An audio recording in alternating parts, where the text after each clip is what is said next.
तो चलिए दोस्तों अगली कंपनी डिस्कस करते हैं। अगली कंपनी का नाम है टाटा टेक्नोलॉजी लिमिटेड। बात करें अगर आज के दिन के परफॉर्मेंस की, तो टाटा टेक्नोलॉजी के शेयर में काफ़ी ज़बरदस्त आपको सेलिंग प्रेशर देखने को मिल रही है। इस वजह से कंपनी का शेयर 6 से लेकर 7% तक आपको डाउन देखने को मिल रहा है। अब इतनी ज़बरदस्त गिरावट टाटा टेक्नोलॉजी के शेयर में क्यों देखने को मिल रही है, इसका क्या रीज़न है, तो चलिए उसके बारे में बात करते हैं। देखो दोस्तों, रीज़न जो है वो फिलहाल दो है। पहला रीज़न भी काफ़ी बड़ा है और दूसरा रीज़न भी काफ़ी बड़ा है। दोनों रीज़न आपको पता होना चाहिए। पहला रीज़न ये है कि जितने भी कंपनी का अभी रिसेंटली हमने आईपीओ देखा है, मैक्सिमम कंपनीज हमें काफ़ी अच्छा प्रीमियम देती हुई नजर आई, जिसमें कुछ कंपनीज का नाम आप यहाँ पर नोट कर सकते हैं। टाटा टेक्नोलॉजी है, इरेदा है और साथ में एक और कंपनी है जिसका भी लिस्टिंग टाटा टेक्नोलॉजी के साथ ही हुआ था। और इन सभी कंपनीज ने काफ़ी अच्छा प्रीमियम दिया है अपने इन्वेस्टर को, और इस वजह से इन्वेस्टर फिलहाल कंपनी के शेयर्स को डंप किए हैं।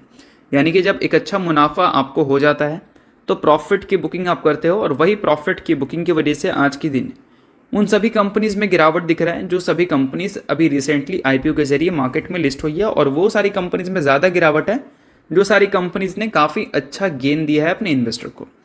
साथ में दोस्तों एक और काफ़ी बड़ा रीज़न है कंपनी के प्राइस टू अर्निंग मल्टीपल्स का, और वो फिलहाल हमें 79 का देखने को मिलता है। अब कोई भी कंपनी जब न्यूली लिस्टेड होती है तो उस कंपनी में जितना भी मूवमेंट है वो कंपनी के वैल्यूशंस के बेसिस पे ही हमें देखने को मिलता है, और वो अगर इस कंपनी का देखोगे तो थोड़ा सा हमें एक्सपेंसिव देखने को मिलता है इनके पीयर्स के कंपैरिजन में।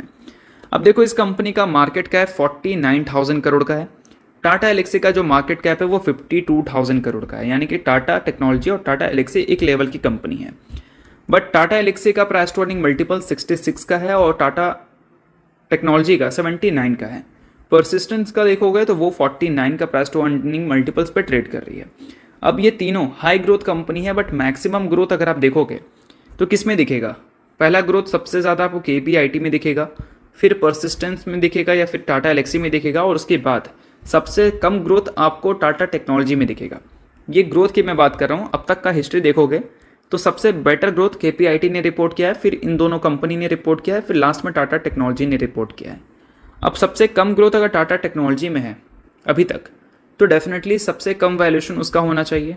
बट अभी सबसे हाई वैल्यूएशन पे ये ट्रेड कर रही है केपीआईटी के बाद। तो इस वजह से एक रीज़न बनता है कि कंपनी के शेयर में सेलिंग प्रेशर हमें देखने को मिलेगी, क्योंकि काफ़ी ज़्यादा कंपनी का हाइप बना था। तो वैल्यूएशन फैक्टर वहाँ पर हमेशा रहता है, और जो भी कंपनी में वैल्यूएशन फैक्टर रहता है वो आईपीओ के कुछ दिनों बाद आपको अंडर प्रेशर ज़रूर आती हुई दिख सकती है। तो ये चीज़ आपको इस कंपनी में देखने को मिल रहा है। इससे ज़्यादा घबराने की ज़रूरत है नहीं, क्योंकि कंपनी प्रॉफिटेबल है। अगर रिसेंटली कंपनी के नंबर्स को चेकआउट करोगे फर्स्ट हाफ का, तो वो प्रीवियस ईयर से काफ़ी अच्छे देखने को मिले हैं।